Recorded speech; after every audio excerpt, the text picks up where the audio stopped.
Rob Andrew, player strike over season extension is feasible. Premiership players could go on strike because of extra demands on them, says former Rugby Football Union Director of Professional Rugby Rob Andrew. Proposals to extend the Premiership season by a month from the 2019-2020 campaign have been opposed by players. What's giving in is the players' bodies. That's not sustainable long-term, Andrew, 54, told BBC Sport. Something will give in eventually if the players decide not to turn out. Then there isn't much of a product. Exeter chairman Tony Rowe said at the start of October that the plans would result in a more balanced season for club players. However, leading coaches have voiced concerns about reducing the length of pre-season and the effect it could have on player welfare.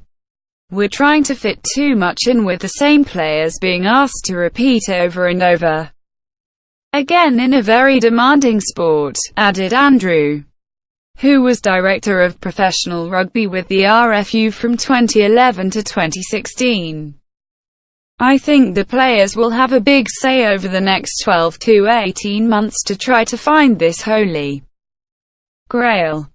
England and Saracens number 8 Billy Vunipola, out for 4 months after injuring his knee, has said he would take a pay cut to play less rugby and believes players are at risk of burning out.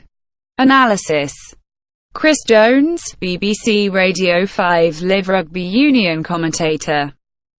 Having been on both sides of the fence, Andrew is well placed to comment on the various tug-of-wars prevalent in English professional rugby, and although his tenure at the RFU has been justifiably criticised, smoothing the relationship between club and country was Andrew's finest achievement. However, by acknowledging that strike action is not out of the question, Andrew clearly believes the disconnect between administrators and players is as wide as ever.